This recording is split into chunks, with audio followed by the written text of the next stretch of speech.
When I walked in, there was a glow on the bathroom carpet, a reflection of the sunlight that was just beginning to shine through the blinds. It wasn't blinding, it just caught my eye. I lowered my eyes to see what was there. I was barefoot and didn't want to step on the glass or anything. Caroline hadn't said she'd dropped anything in the bathroom, but who knew? I didn't pay attention to it at first, since without the light it was almost the same color as the carpet, but eventually I found it. A tiny circle of foil had fallen to the floor and was reflecting the light that fell in my eyes as I entered the bathroom. I picked it up. It was a pill liner, the little circle of foil that squeezes out when you pull a pill out of the strip. Most of the time it stays attached to the strip, but sometimes, as in this case, it separates and falls to the floor. I examined it. It was empty on one side, but there was a mark on the other side. 2. Since it was Wednesday, I figured that meant Tuesday, yesterday's pill. That meant the pill had to be taken daily. I knew I wasn't on any medication. I was 35 and healthy as a flea, as was my wife, Caroline. We'd both recently had our annual checkups and were deemed fit and trim, so why was there a pill cap lying around in my bathroom? I knew there were many pills that needed to be taken daily, but one that immediately caught my eye was the birth control pill. Caroline didn't take birth control pills, or at least I thought she didn't since I had a vasectomy 2 years ago after the birth of our second and last child. She had no problems with cramping or period pain. She was one of those lucky women who got her period without any problems. So why the pill? Admittedly, my first thought was that she might have some disease she didn't want to tell me about. For a few minutes, my thoughts went to very dark places, but I remembered again about the physical exam and the reports we showed each other. We were both clean. If the little circle of foil was here, the pills were probably here too. I closed and locked the door, Caroline still in bed, and started looking. It took me a while to find them, but eventually I did. They were buried at the bottom of the tampon box, in the aspirin box. When I pulled out the strip of pills, I immediately recognized them as the ones she had been taking before I did the circumcision, and even before, between our kids before we tried. Why had she started taking the pills again? I had only one answer to that question. She was having sex with someone who could get her pregnant. She was cheating on me. Caroline and I had been together for 9 years. I'd just graduated from university and was studying to be an engineer, and she was working as a secretary. We met at a bar, and although we didn't hit it off right away, she showed enough interest to accept my invitation to dinner. Caroline was tall, only an inch shorter than my 5'10". She was a former athlete and retained her athletic build, slender figure, and small breasts. We courted for about a year and then married when I was 26. Our children were 5 and 2, and I had surgery to prevent further accidents. 2 was our limit. We had the perfect set. First James and then Sonia. I had the perfect family, or so it seemed to me. Caroline had gone back to work, taking maternity leave for each of the children, and didn't want to leave a job she loved. We had an au pair who came to look after the children during the day and went home in the evening. She cost almost as much as Caroline earned, but Caroline didn't care. She just wanted to get out of the house and work at a job she loved. I worked with a couple of buddies, starting an engineering firm with them. We'd never get rich, but we were all very comfortable. I cleaned up the bathroom, put her pills back where they belonged, and decided I needed to think. There was no point in getting into a confrontation with her right now. I needed a plan. I needed proof. What would happen after that, I had no idea. Let's get all the facts together first, and then we'll see what happens. I went to work, as usual, and started thinking through my options. First, I wanted to know who and when. Also, for how long. Was it someone at work, God forbid, her boss? Could it have been someone she had been socializing with since we met? This led me to the next horrible question. Were these kids even mine? All this time, I hadn't let my emotions interfere with what was happening. I knew it would happen, that I would feel loss, betrayal, hurt, and anger. But first, I needed to figure out if it was real. I was working on the problem, and I didn't have enough facts yet to draw any conclusions. I got on the internet. First, I needed DNA testing kits. To test the kids would be, child's play. I often put them to bed before Caroline arrived, so it could be done easily. I also ordered surveillance equipment, a couple small voice recorders that I could hide in her car and bag, and a few tiny cameras that I would hide around the house. I doubted she was doing it there, given that she had an assistant and that she was rarely there when I wasn't. At least I didn't think so. I needed access to her phone. I knew of a cloning tool that could be used to get a copy of her phone, get all her messages and emails, and even listen to her calls. To do this, I needed to buy another phone. It took a few days for delivery. All the while, I watched carefully.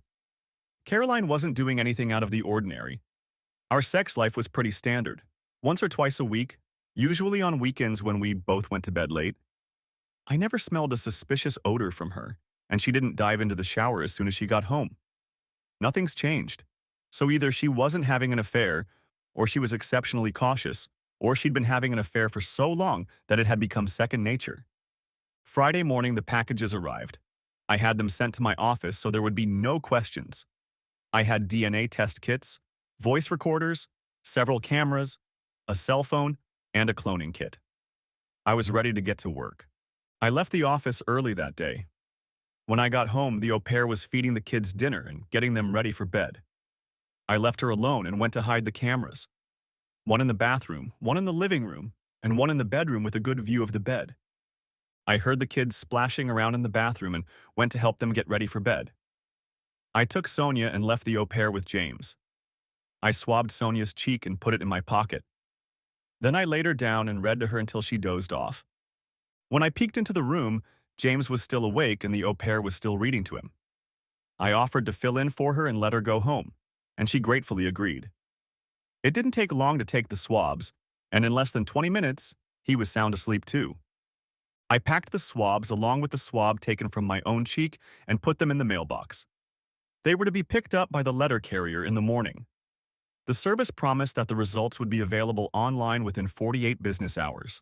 So, last Wednesday, Caroline got home on time and we went about our usual business. She told me about her day and I told her about mine, neither of them listening to the other. We had dinner and then she took a shower.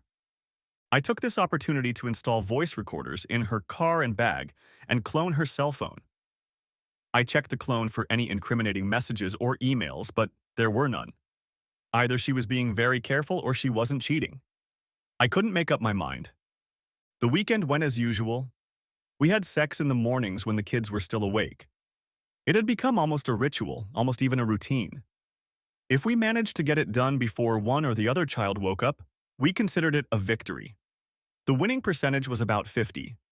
Since she was always first, she almost always won. She didn't call or text on weekends, and since we spent all our time together, I didn't get a chance to check if she was on the pill, although I did check the strip and the corresponding days were free. Since it was just her and I in the house at the weekend and I wasn't on the pill, I made a fair assumption that she was on it.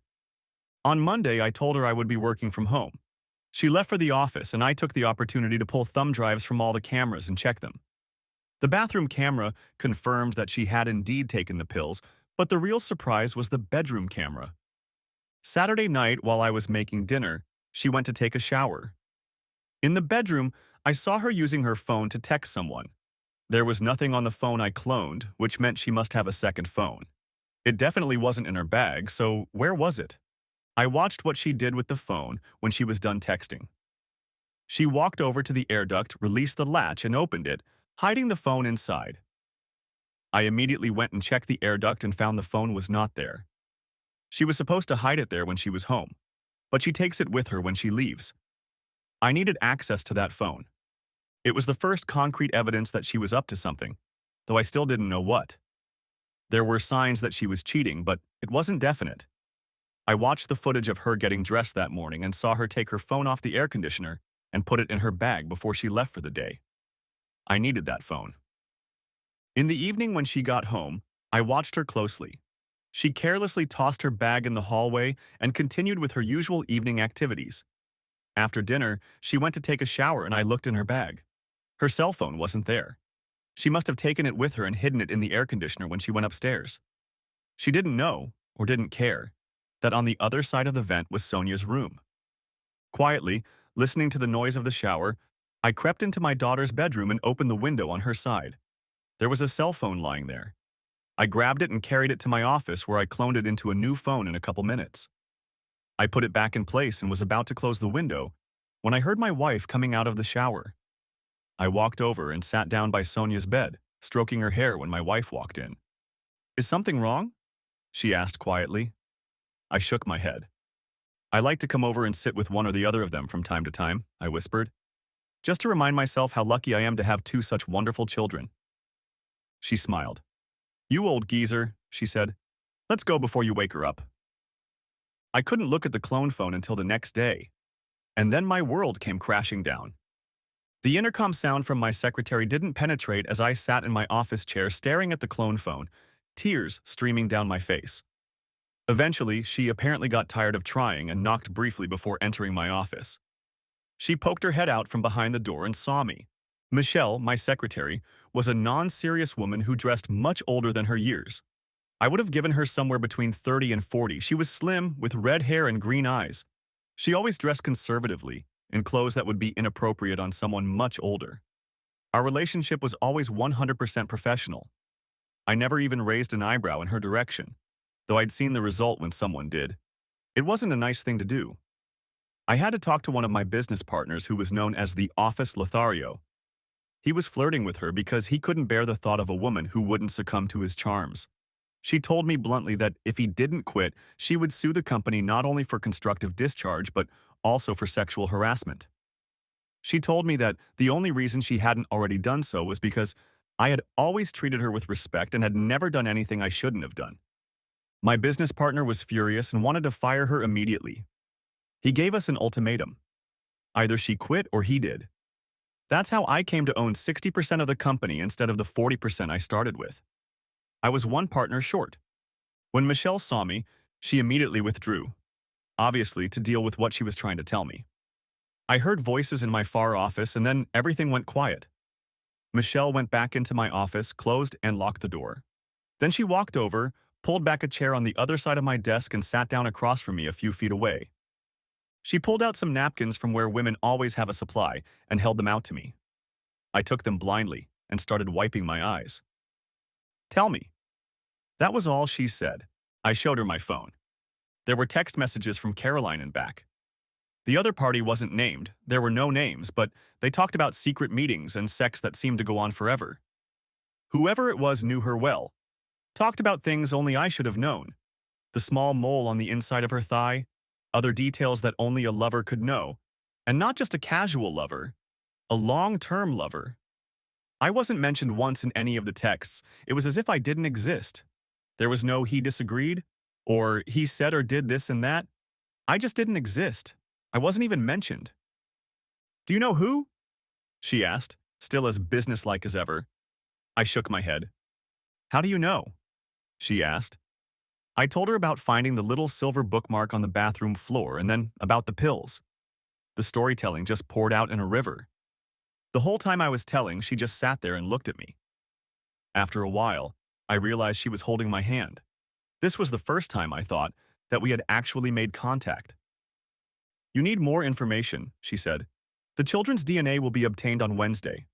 Will you be able to hold out until then?" "I don't know," I said. She nodded.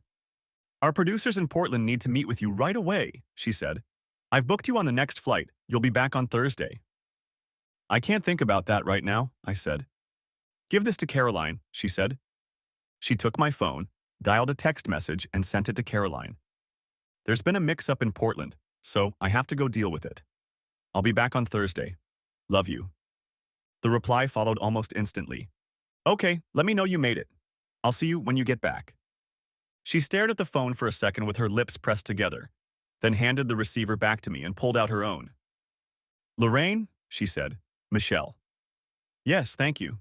Are you free this afternoon anytime?" "Great. I'll see you then." "Go and get cleaned up," she told me in a business-like tone. That tone, and the fact that in the office she had accustomed me to doing exactly what she said, meant that I was doing exactly that. In fact, it was even nice not to have to think, to defer decisions and plans to someone else. When I came out of the bathroom, she was holding my jacket in her hands. "Where are we going?" I asked. "You have an appointment with an old friend of mine," she said. I just went. As it turned out, Lorraine was Michelle's best friend and divorce attorney. She was apparently handling Michelle's divorce when she caught her husband having an affair with one of his female co-workers. Michelle was explaining the situation to Lorraine, and I watched the scene almost in a daze. This wasn't happening to me. Lorraine had obviously seen it happen many times in her career. After learning as many facts as we had time for, she turned her attention to me. "Gary," she said. It wasn't me. She was talking to someone else. I felt a burning sensation in my cheek. Michelle slapped my face. I was shocked and came to my senses. I saw shock and amusement in Lorraine's eyes, but they quickly disappeared when she looked at me. "Gary?" she asked. I nodded. "Do you have any idea what you want to do with him?" My engineering brain woke up to this. Plans, that's what it was good for.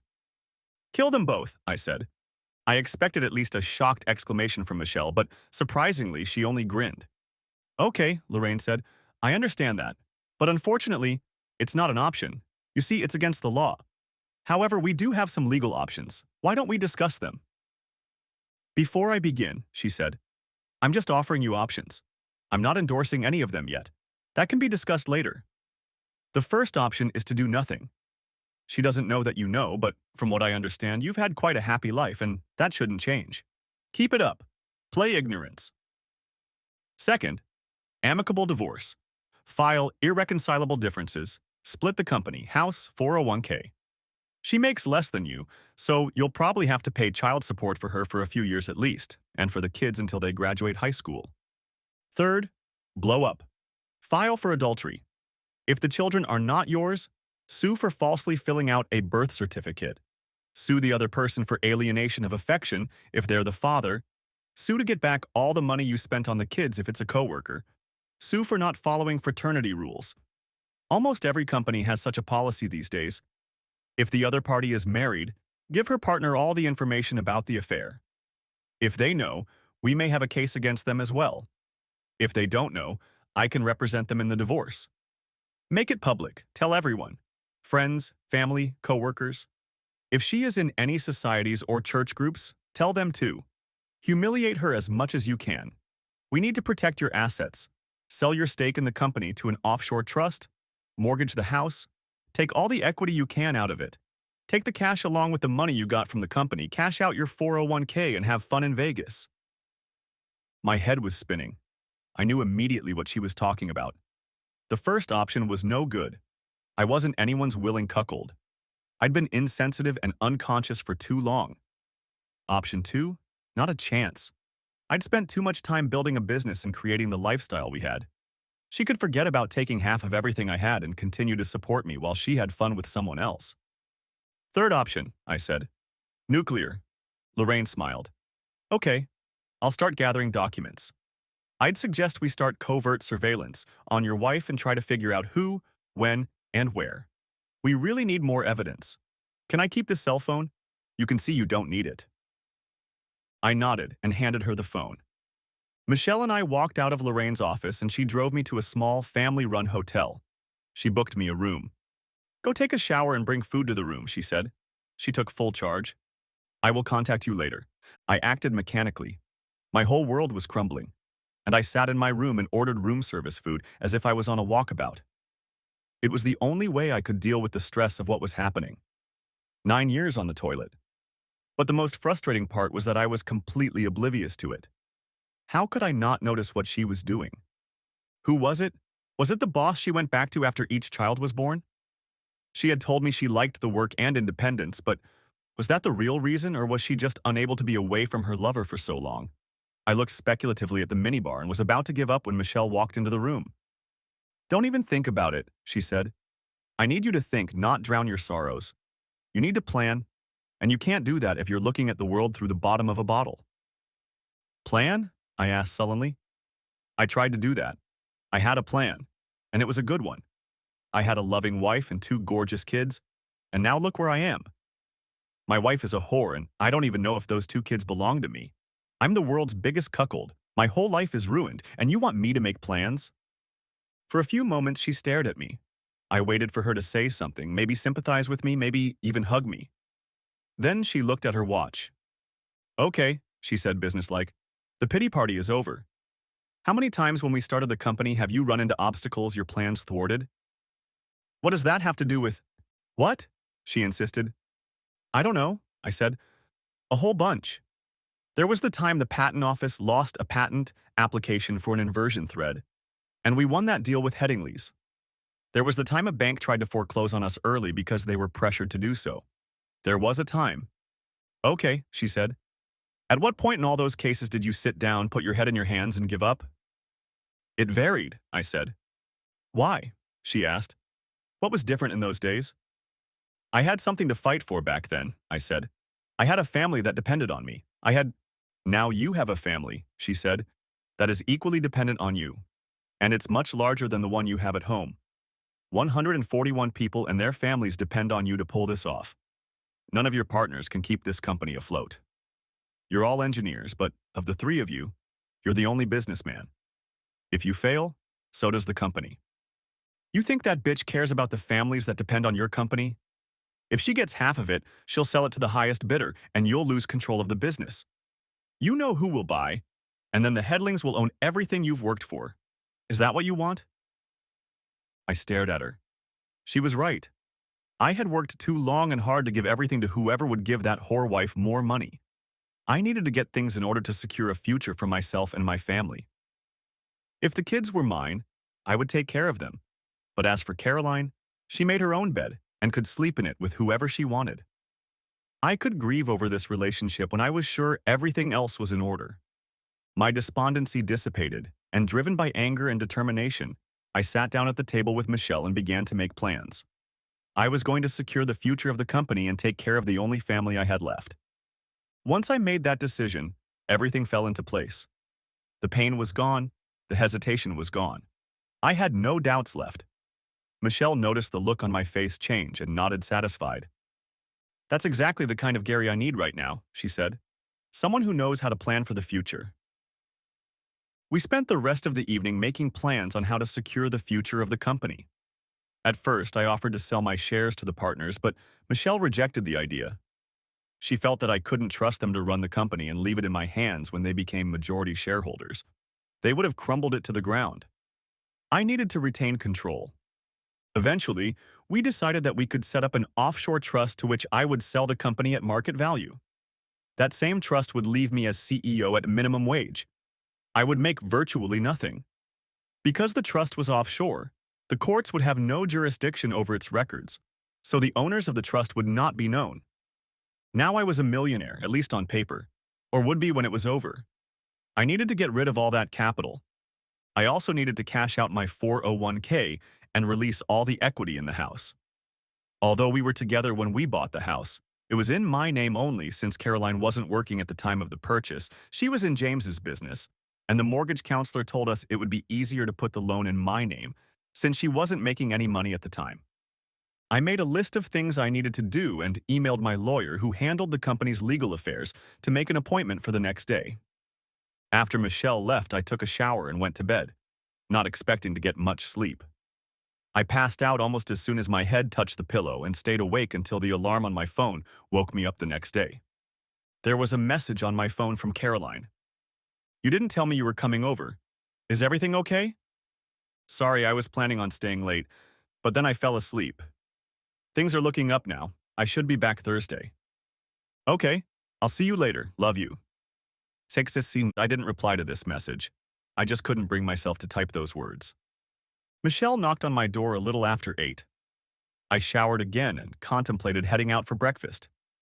Breakfast, she said, indicating that I should follow her. We walked into the diner on the next street over and sat in a booth eating pancakes and bacon with maple syrup. Part of me couldn't understand why I was acting this way. It was as if my world hadn't collapsed and my heart hadn't burst. I reasoned that at some point when the dust settled, it would all come crashing down on me. I wasn't looking forward to it, but right now, I had a job to do. Brian Spencer, Michelle said, giving me the name of my lawyer, called and said he had some free time at 10 to meet with us. We can go to your bank and cash out your 401k first, and before that we can release the equity in your house. I realize it's worth consolidating the money, I said, but there will still be a record that I had it all. Can't the court just order me to pay her half? Only if you still have them. Michelle grinned. That's where Vegas comes in handy. Once you have all that capital, you'll go to Vegas for a week and blow it all away. And all this before you file for divorce. That way, When the court values your assets, you'll be broke. In debt, in fact. The bank will foreclose on your house, and your paycheck will be barely enough to live on. And that's assuming the kids aren't yours. If they are, you'll just put all your money from your 401k into a trust so they can go to college. Caroline won't be able to touch it. Technically, she will be making more money than you. She may be able to afford the house on her own, and she may even have to pay you alimony. When will you get the DNA results? The company said the results should be online sometime today, I said, picking up my phone. I checked the email the company had sent me. There was a link, which I clicked on. I watched the page load, but then put the phone down. I wasn't sure I was ready to see the results yet. May I? Michelle asked, and I pushed the phone towards her. She took it and looked at the screen, scrolling up a few times. I watched her face, looking for clues, trying to anticipate from her expression what she might say. She looked up from the phone. The results aren't in yet, she said. According to the tracking data, they should be available in the next 12 hours. I exhaled without even realizing it. Let's go, she said, standing up. The bank should be open by now. Clearing the house of equity and cashing out the 401k took surprisingly little time. I closed all of our savings accounts, including the kids' college funds, and transferred the money to an account opened in my name only. The only account I left alone was a joint account that we used daily. There was less than $10,000 left in that account. My lawyer stuck a huge oar in our plans, but if it could be done nicely, he did it. You're forgetting one thing, he said when we laid out our plan to him. You have a prenup. Really? I asked, surprised. I had no idea. It was a condition of the partnership agreement when you started out, he reminded me. All partners had to sign a prenuptial agreement that protects the company if the relationship breaks down.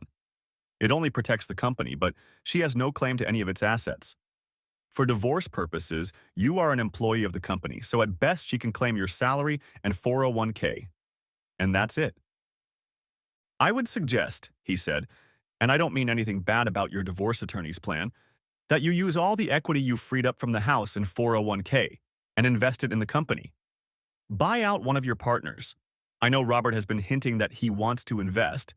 You don't have enough money to do that, but you can take out a loan from the company's retirement fund to make up the difference. The payments will come out of your paycheck, which means your income will be much lower when you value the assets. And since everything else will be tied up in the company, it can't be touched. Your credit rating will suffer when the bank forecloses on your home, and you will lose half of what's left in your bank. But other than that, it will gain nothing. We can make your paycheck less than hers, so she'll even pay you alimony. What am I going to live on? I asked. If my entire paycheck goes to loan payments? I'll still need somewhere to live and eat. Not to mention I have 2 more kids. I paused. At least I think... Let's wait with the kids, he said. You've already decided what you're going to do if they're not yours. Will you still be involved in their lives? I don't know, I said. It's too horrible a thought to consider. I'll have to wait until I know for sure before I make that decision. Don't forget the other parts of your lawyer plans, he reminded me. I'm willing to bet you'll get enough from the lawsuit against her company to pay off the loan and get back to a full-time salary when this is over. Not to mention you'll be able to claim back expenses from the kid's father if it turns out they're not yours. Since that will happen after the divorce, it won't be considered part of the settlement agreement. Could you contact Robert and see if he's interested in selling? I asked. I'm not sure I'm capable of doing that at this time. He nodded. I'll give him a call, and then I'll let you know. We shook hands and walked out of his office. I was relieved as we walked out of the building. The plans were beginning to materialize, which always made me feel a deep sense of satisfaction. Then I remembered why we had made the plans. The relief disappeared, and I felt an emptiness in my chest. We were sitting at the diner eating lunch when I dared to look at my phone again. Once again, I couldn't bring myself to do more than click the link in the email before handing the phone to Michelle. I watched her face again, waiting for the reaction that was going to tell me whether or not I had become a father. I'm sorry, Gary, she said quietly. It was the least businesslike phrase I'd ever seen. She handed me the phone and I read the results myself. Neither child was biologically mine, even though they had the same father. It just wasn't me. The double blow of losing both children was more than offset by the rage I felt over the betrayal. Not only had she passed both children off as mine, but she had convinced me to have a vasectomy, which meant that now I wouldn't be able to have children of my own. Gary, Michelle shouted, bringing me to my senses. This isn't the time or place. Just stay calm. We'll get through this, I promise. I took a few deep breaths, suppressing my anger. I really wanted to do some serious physical damage to someone. I even considered hiring a hitman and killing the bastard who gave birth to the children that were supposed to be mine. Michelle picked herself up again and led me out of the diner. Lorraine called, she said. She wants to see you. We headed for Lorraine's office. Plus, plus, plus, plus, plus. When we entered her office, Lorraine looked grim. I have the private investigator's preliminary report, she said. From the looks of it, Caroline hasn't wasted any time. A man came to your house last night and stayed overnight. We weren't able to look inside. I have cameras installed in my house, I said. I can tamper with the thumb drives and we can see what happened. Okay, she said. Do it now, and then we'll work out a plan. I assume the information on those discs will be important. The au pair will be there, I said. I can't go back. I'll have to leave town on business. Lorraine checked her cell phone. The au pair is at the play center with Sophie and James right now, she said. I'll keep an eye on her and let you know if she leaves. My house was about 30 minutes from Lorraine's office, and Michelle drove quickly. We got there without incident, and I swapped out the flash drives. I took a quick look around the house, but didn't notice anything objectionable. Then we went back to Lorraine's office. We checked the flash drives. I decided not to look at the one in the bedroom. I didn't need to see what was going on there. I recognized the man as soon as he walked through the door. As I'd suspected, it was her boss, the man she'd worked for the entire time we'd been together, Bill Wainwright. I was almost stunned by what happened when he pulled up to the house. First of all, he had his own key and he let himself in. As he approached, James looked up and saw him. "Papa Bill!" he exclaimed and ran to hug him. This made me so excited. I broke down and started sobbing. I couldn't watch any longer. Lorraine watched me sobbing. Michelle, for the first time in her life, put her arms around me and cuddled up to me while I cried. It took a while, but eventually I pulled myself together. "Do you want to get some rest?" Lorraine asked, and I shook my head. The pain had receded a little, but the anger was starting to overpower me again. "What's next?" I asked. "I already have a copy of the terms of employment at your wife's firm. They have a no fraternization clause in them, so you have a case against the company for violating it. Since the person your wife is fraternizing with is a senior manager at the firm, there's no way the company can claim it didn't know what was going on." We explained to Lorraine what the company lawyer had told me and what he had advised. She broke out into a huge grin. She picked up the phone and called him, asking for copies of the prenup, and he emailed them to her. "Everything is just perfect," she said as she read the prenup. "Put aside everything I said before. Your boy's plan is perfectly reasonable. If your partner wants to get rid of the company, buy him out. Put everything you have into the company and it will cease operations immediately. We can sue her company for default, him for alienation of affection, her for making a false statement on the birth certificate, and both of them for the money spent on the children so far. The deduction for medical bills alone for the birth is an impressive sum. It all depends on whether Robert wants to sell out," I said. "I guess we'll have to wait until he comes up with an answer." Michelle drove me back to the hotel and I went up to my room. I was about to sit on the bed when there was a knock on the door. I opened it and saw her standing in the hallway. "Let's go," she said. "You can't stay here." "What?" I asked. "Why?" "Because you don't need to be alone," she said. "You'll only be pondering or attacking the minibar. I want you where I can keep an eye on you." As she spoke, she gathered my things. Taking my hand, she led me out of the room, then looked me over and led me to her car. "Where are we going?" I asked, finding that I didn't care anymore. "To my house," she said. "I have a spare room you can use." "But," I started. She turned her head and looked at me. I fell silent. I had never been to Michelle's house and was surprised to see that it was almost the same size as mine. Our house was 2 stories and hers was 1 story. She led me into a room with a bathroom. "Take a shower and change your clothes," she instructed. "Dinner in 30 minutes. We ate our dinner in silence, and it must have been delicious, but I didn't feel it. My mind was preoccupied with a whirlwind of thoughts that had no way of settling. I was furious, but I couldn't find the strength to express it. I was devastated, but I couldn't find the strength to care. All I had energy for right now was to carry out my plans. I was on autopilot, my destination was set. I was just contemplating what to do after dinner when the phone rang. I flinched, hoping it wasn't Caroline. But it wasn't Caroline. "Hello, Robert," I said languidly. "Why?" was all he asked. Robert and I had been friends since university.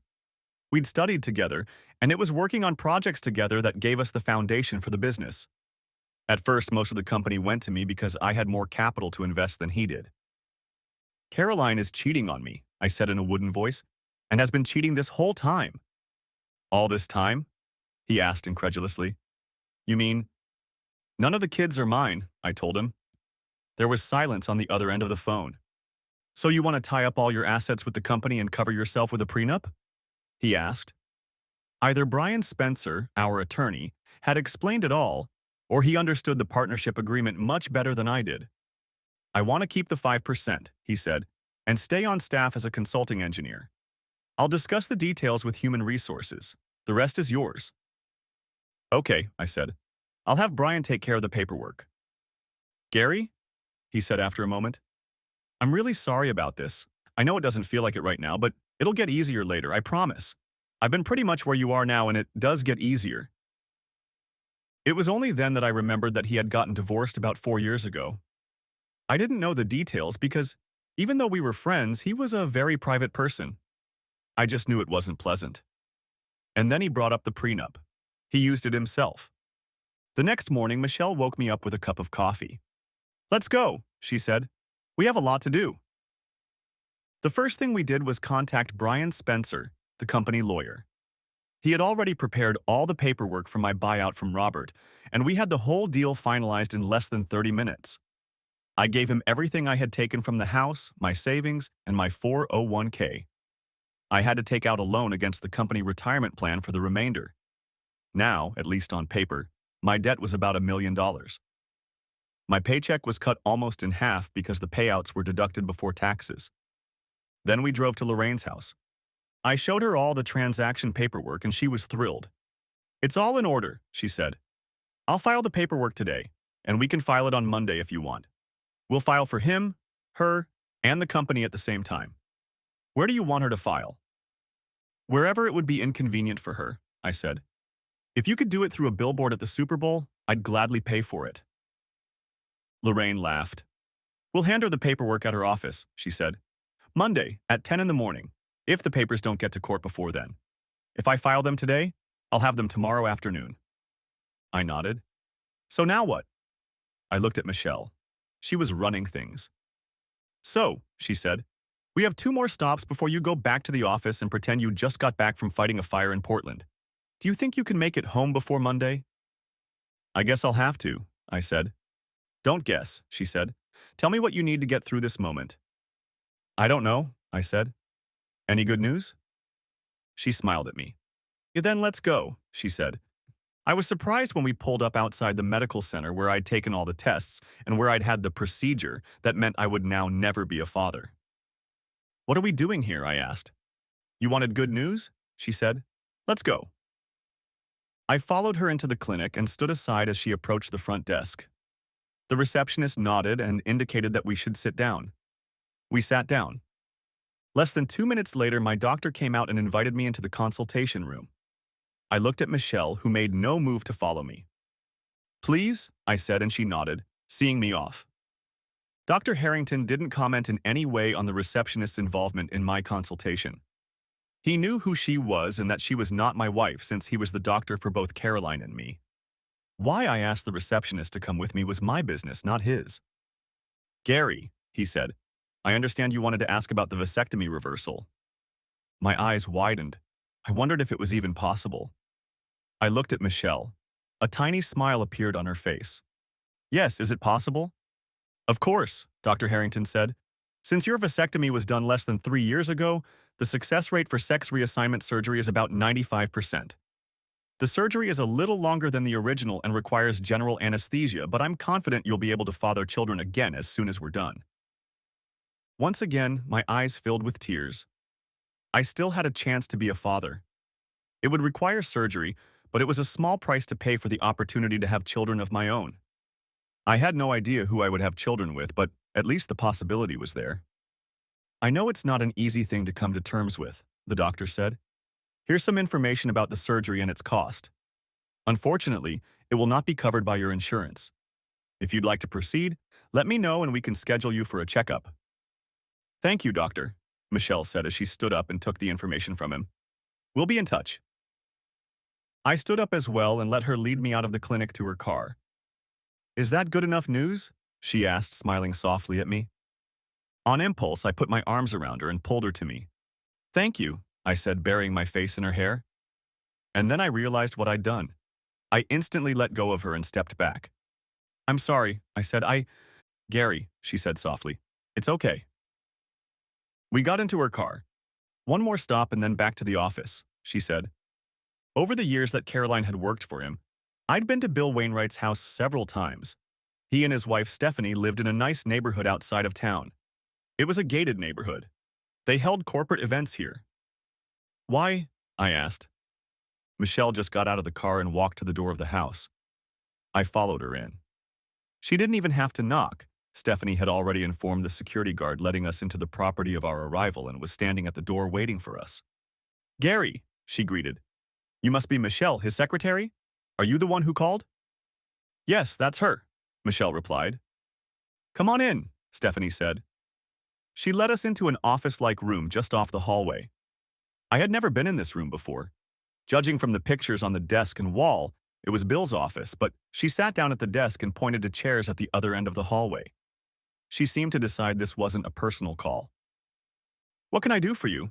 Stephanie asked, looking at me. I sat there staring at her, unable to speak. Did you know? I asked finally. Stephanie sighed sadly. No, she said. I suspected, but I never found out. I never could find any evidence, nothing I could present to a lawyer, or I would have taken every last penny from that bastard. Get in line, Michelle growled. Do you have proof? Stephanie asked, and I nodded. Proof that none of my children are mine, that they have the same father. The video of him and Caroline at my house, where my son calls him Da. I couldn't finish the sentence. A lump threatened to choke me and I was lost again. Oh, Gary, I'm so sorry, she said. I've suspected him and Caroline for a long time, but he was so careful. I kept tabs on him, checking his phone, his email. I even challenged him, but he managed to convince me I was just paranoid. The private investigator I hired found nothing. Honestly, if I was sure, if I had proof, I would have come to you right away. But I couldn't destroy a seemingly happy marriage based on mere suspicion. I needed to be sure, and I never found proof. What are you going to do? I pondered whether I should tell my plans to my enemy's wife. I hadn't assumed she wouldn't tell him everything when he got home. Maybe it was too late for him to undertake anything meaningful, but I wanted this to come as much of a shock to him as it did to me. The question is, what are you going to do? I asked. Now you have proof. She smiled slightly. I understand, she said. And I don't blame you. I wouldn't have told you either. If you have the name of a good divorce lawyer, I'd appreciate it. Michelle pulled a business card out of her purse and held it out to her. Thank you, she said. Will a week be enough? I nodded. Great, she said. I'll get in touch with... She held out a business card. And coordinate with her. She stood up. Apparently our meeting was over. Michelle and I stood up as well. Stephanie came over and gave me a brief hug, kissing my cheek. I'm sorry again, she said. Look after him. She turned to Michelle, who flinched as she hugged me. He deserves better than what that bitch did to him.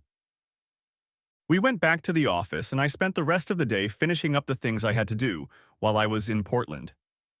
At the end of the day, I came home. Michelle knocked on my door at her usual time, peeked in, and said she was leaving for the evening. She was back to being the professional she had always been.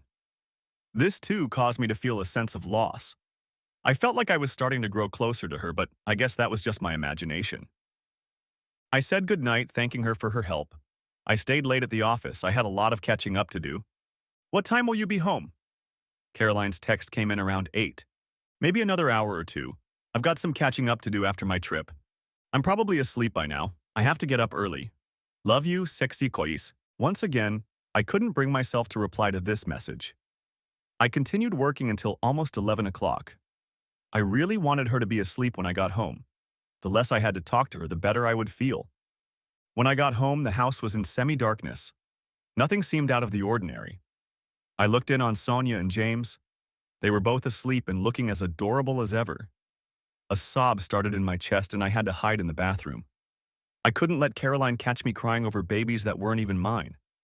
I still hadn't decided what to do about the kids. It was unlikely any of them would remember me if I just walked away from them.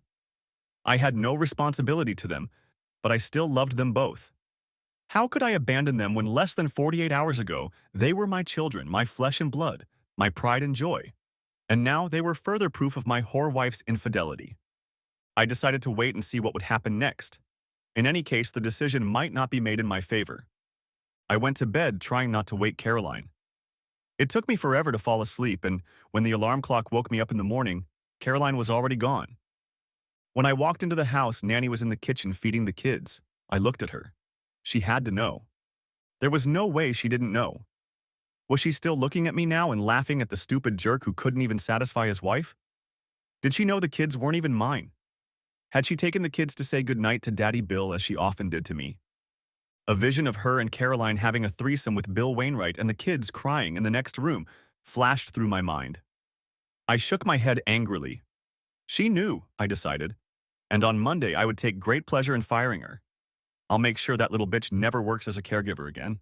I'm going to tell the agency, wait, what am I doing? I'm taking my anger out on someone who has little hope of doing the right thing in this situation. Damned if you do and damned if you don't. If she told me she'd lose her job. She could leave, I reasoned, but then she seemed to have developed feelings for our children, whom she'd been looking after since Sonia was born. I was furious, but probably at the wrong person. I headed off to work. When I arrived, Michelle was already in the office. It was as if the previous 2 days had never happened. She was all business, although I noted in my day planner that she had set aside a day for what she called marketing. I settled into my office and she brought me my morning coffee, as she had done every day for all 9 years of working for me.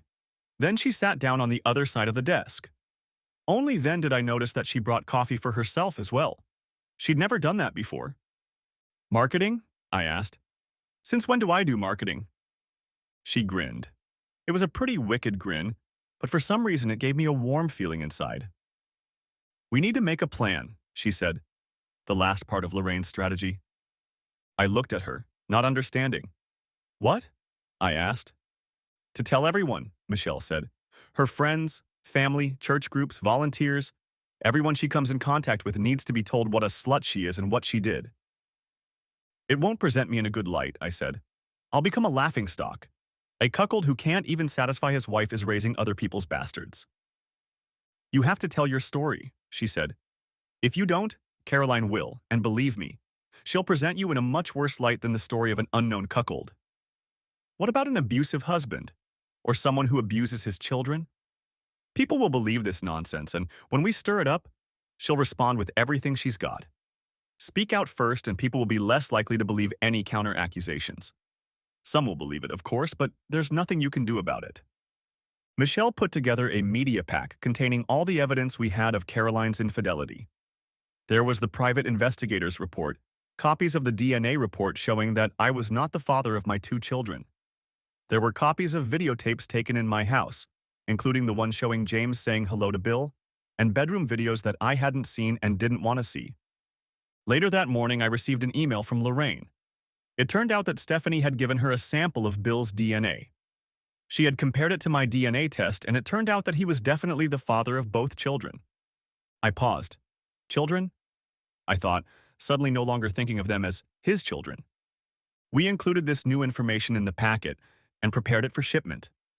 They would be sent to Caroline's parents, my parents, Caroline's brother and sister with whom I was very close. Electronic copies will be sent to all her Facebook and LinkedIn contacts and anyone else I can send them to. The ones addressed to immediate family, I paid a courier to deliver them at 10 o'clock on Monday morning when the balloon was due to go up in the air. I just needed to get through the weekend. I had a plan for that too. Since I am an engineer, it took me less than an hour to design and assemble a small device. It had a motor, a timer, and a battery. I could set it up so that the motor would spin, creating a vibration at a certain interval. I came home Friday night, and when the au pair left, I hid the device under Sophie's pillow. It would go off at 6 in the morning, which is about the time we usually wake up. It would wake Sophie up and therefore our weekend morning sex would be eliminated. It was perfect. I was woken up by Sophie walking into our room and climbing into bed with us. No sex then. I smiled to myself. I had managed to keep myself busy all day Saturday by doing all the housework that Caroline had been demanding of me for months now. When she commented on it, I just said it was high time I got them done since she'd been nagging me for so long. Saturday night, when Caroline, oddly enough, tried to provoke me into sex, I pretended to be asleep when she came out of the bathroom, and on Sunday, her daughter came into her room again, pulled out of her sleep by my device. On Sunday, we decided to take the kids outdoors and spent the day at the zoo. Throughout the day, I looked at Caroline, the woman I loved, the woman I thought I loved, and the two children I had custody of, thinking they were my own, several times and nearly broke down. I bit the inside of my cheek until it bled, trying to contain my emotions. But I made it through the whole weekend.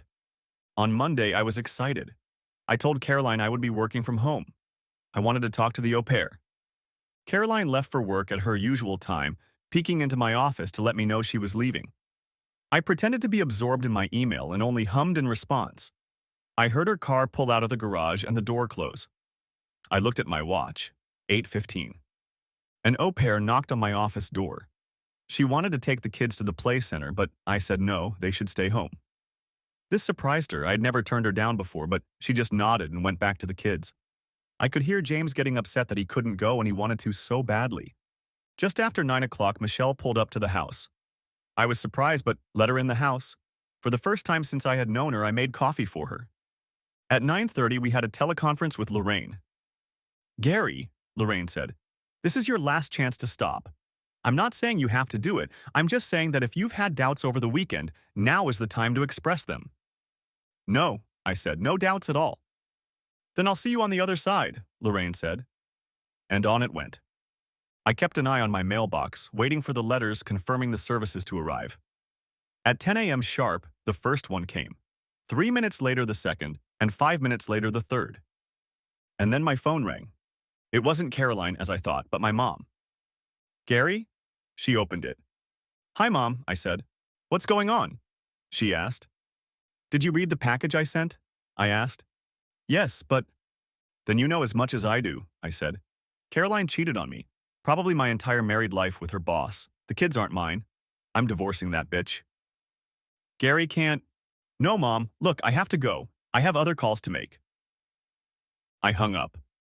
Just then the phone rang again. This time it was Caroline. "Gary," I didn't answer, waiting for her to continue. "We need to talk," she continued. There was still no response. "I'm coming home." She cut the call short. "Caroline's on her way," I told Michelle. "I won't bother you," she replied. I wanted to ask her to stay, but I didn't know how to do it. I just stared at her. "Call me," she said, "when you realize what's going on." And she left.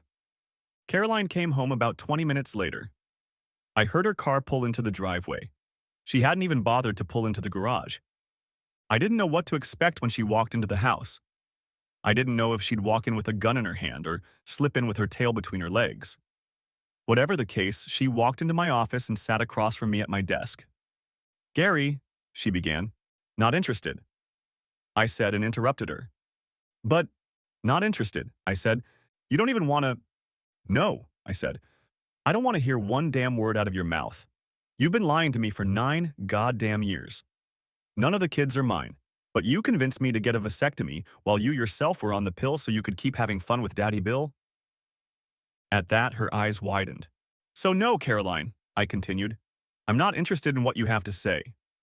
My lawyer's card is in the packet you received when you were served with the subpoena. If you have anything you think I should know, talk to her." "What about the children?" she asked. "What about the kids?" I replied. "I don't have children, and if it were up to you, I would never have them. I would ask you why you did this to me, but I don't want to hear another lie. I really don't care about your excuses, justifications, and reasons. I just want this to be over so I can pick up what's left of my life and move on." I called the au pair into the room. I knew she could hear me because my office door was open and she was in the next room. "You're fired," I said, effective today. "Take your shit and shut up." "What?" she asked. "Why?" "Because you covered for her," I said, pointing at Caroline. You knew she was having fun with her boss. I don't know if you knew the kids belonged to him and not me, but you definitely knew what was going on. I have video evidence of you talking to Bill about the kids. Get out. Gary, Caroline said, you can't fire her. I pay her salary. The au pair looked at Caroline with a look of gratitude in her eyes. Good, I said. I've already contacted the agency and informed them that you were involved in an extramarital affair and agreed not to take any action against their company if they take you off the books. So if Caroline wants to keep you on staff, she'll not only have to pay you, but take care of everything else. Taxes, vacations, retirement, sickness, not to mention insurance. The assistant's face lost color.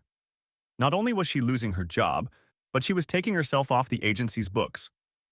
That would make it nearly impossible for her to find another work-at-home job.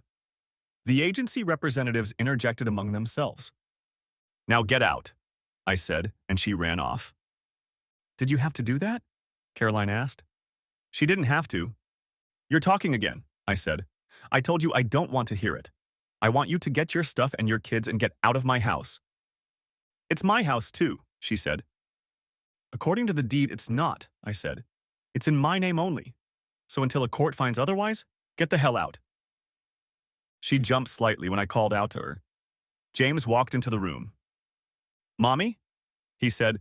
Sonia fell. Caroline, with a stunned expression on her face and tears on her cheeks, stood up and walked over to her daughter. I closed my office door and stayed inside while she gathered her things. A few minutes later, she returned holding Sonia in her arms. You're going to say goodbye to...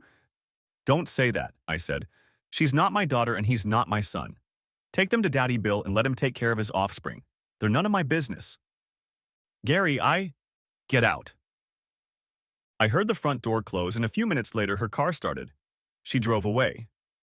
I let out the breath I'd been holding back for what seemed like an eternity. I was shocked. I didn't hear the door open and I jumped up as arms wrapped around me and I fell, resting my head on my hands. When I looked up, I saw that Michelle had her arms around me. She pulled me to her and hugged me while I sobbed. It took me a moment to pull myself together. I had just thrown away 9 years. My marriage, my children, my life was gone. I didn't want to face the world anymore. Michelle took matters into her own hands again. Let's go, she said. Lorraine said it will take Caroline about 4 hours to get an emergency residence order. Since she has children and this is a matrimonial home, she'll be back. Do you really want to give her the pleasure of kicking you out of your own home? We packed my clothes and all the important documents. I had to decide where to stay, but I loaded my things into my car and Michelle's car and left. First, we went to the office where I was being served that day. Lorraine called me and let me know she was expecting service. Not only was there a warrant on the house, but there was also a restraining order that prohibited me from coming within 100 yards of the house. If I wanted to pick something up, I had to make an appointment, and I was accompanied by Caroline's attorney at my expense. Not realizing what was going on, I moved into Michelle's spare room. All my clothes were in the closet and all my papers were neatly stacked in the cabinets in the office. It had been a week since Caroline's pitch. I would work and then go back to her house with Michelle to eat and then sleep. In the morning, she would bring me coffee, make breakfast, and then we would head to the office together. Nothing seemed to have changed between us. She was still as businesslike as ever, and except for a hug when I broke down at my house on the first day, I never smiled at her once. I had plenty to smile about anyway. Monday morning, we had an appointment with the lawyers for the company Caroline and Bill worked for. I didn't know the details, but apparently we had filed a claim for an amount the company couldn't afford. They had insurance, but it had a maximum of $1 million, and we were suing for well over that amount. Their lawyers behaved in a businesslike manner. Lorraine, my lawyer, grinned like a Cheshire cat. What would it take, the lawyer asked, to get you to agree to this? Immediate dismissal with forfeiture of the seniority pension, Lorraine said, and a commitment to keep Caroline on the payroll for at least 3 years and $1.5 million. I didn't really listen as they exchanged phrases. In the end, they agreed to all of the above, but I would only get about $750,000. That would at least pay off some of my debt to the company's pension fund. All of that will be paid after the divorce proceedings are finalized, Lorraine said. They nodded. They understood. Lorraine stayed with us for the next meeting. It was a meeting with Bill Wainwright's attorneys. I walked out of their office $500,000 richer. I now had enough money to pay off my pension fund loan in full and still had a small amount left on hand. Or maybe I would after the divorce. The last appointment of the day was with Caroline's lawyers. Caroline was in the office with them but didn't look at me when I walked in. Michelle was with me, as was Lorraine. "This accounting in the divorce petition is ridiculous," Caroline's attorney began. "Your client is the major shareholder and CEO of a company that is worth about $20 million at last estimate, not to mention assets in the form of a house, savings, and a 401k. I suggest—" "Let me stop you there," Lorraine said, pulling a stack of papers out of her briefcase. "According to the prenuptial agreement signed by all parties, the company is not subject to division in a divorce. My client recently made a significant additional investment in the company that took most of his savings, his entire 401k and a loan, taken out against his house. He also had to take a loan from the company's pension fund. One of the partners wanted to get rid of the company, and it was important that the stock not fall into the hands of a competitor who had already been trying to take over the business for several years. Because the loan from the pension fund means his salary has been reduced. He's now being paid less than your client. And I'm going to ask the court for some sort of alimony arrangement so he can hold out until he finds his strength." "What about the children?" her attorney asked. "There is DNA evidence that these children are not his," said Lorraine, "that she intentionally falsified birth records to enroll my client as the father for the purpose of deception. In addition, as a separate matter, we are going to seek damages for a serious assault where she knowingly persuaded him to undergo surgical sterilization, which he consented to in the belief that he was the children's father. The alternative is for your client to sign the divorce petition as is, pack up her belongings, and leave the marital home in his hands. She will receive half of the joint account, the balance of which is currently $9,443.15. The lawyer looked at the papers, at the prenup, and then at Caroline. For the first time, she looked at me. "Gary, please," she said. "9 years," I said. 9 goddamn years. You've lied to me for 9 years, day in and day out. You have nothing to tell me that I want to hear." Caroline looked at her lawyer and nodded. She signed the papers. "I wasn't around when she moved out of the house. I had just gotten a letter from her lawyer saying that the restraining order had been lifted and the house was now mine. I can move back into it anytime I want. I thought about it, but decided not to do it. Instead, I put the house up for sale. The amount didn't quite match what I owed the bank, but I reimbursed the difference and the bank walked away happy. 2 months passed and I was still living in Michelle's spare room. After our divorce, Caroline moved in with her parents. Despite all the evidence I provided, they were firmly on her side and would not talk to me. This was not a loss to me. For some reason, Stephanie didn't divorce Bill as she had promised. I didn't know why, nor did I want to find out. Because he lost his corporate job and his pension, they had to sell the house in the gated community and move into a small apartment. Bill still had connections and in-demand skills, so he managed to find acceptable work and was making a living, although not as much as he used to. I didn't know that he and Caroline were still dating. I hadn't seen her since that day at her lawyer's office and wasn't interested. I was sitting at my desk at work when Michelle knocked and, without waiting for an answer, walked into the room. "Bill Wainwright is dead," she announced blandly. "What?" I replied. "How?" "Apparently Stephanie caught him with Caroline again," she said. "She shot him." I leaned back in my chair and a huge grin appeared on my face. I tried to pull it on, but I couldn't. "It couldn't have happened to a nicer guy," I finally said. Michelle laughed. "Am I being rude?" I asked, forgetting excited about this. "Not at all," replied Michelle. "That creep got what he deserved. By the way, this was just delivered." With an official look, she placed the envelope on my desk. I looked at it with trepidation. We both knew what was in it. I took it in my hands and opened it. "This is it," I said. "I'm a free man at last." "Finally," Michelle said. Then she did what I least expected. She kissed me. It wasn't a peck on the cheek or even on the lips, but a full-on kiss with tongue, lips, and fingers. When she finally let me go, I leaned back in my chair panting, stunned and tense as the mainmast of a T-clipper. She giggled, looking down and noticing my obvious arousal.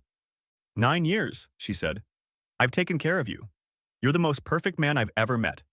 Not once have you even looked at me wrong, checked my legs or my ass, or felt me up. And I've loved you for it." I waited 9 years for you, and now you're free. I know you've always respected me, and that's a kind of love too. We're a great team. I know you as well as any wife knows her husband, and come to think of it, you know me just the same. Give me a chance to show you that not all women are lying, conniving bitches. Please? I was stunned. I thought back to all the time I'd spent with her before I found out about the affair. I thought about how I'd treated her. I had fervently defended her against my business partner to the point of being kicked out of the business. That's when I realized that I had and still have real feelings for Michelle. I believed that it was impossible to work so closely with someone for so long and not develop something in myself.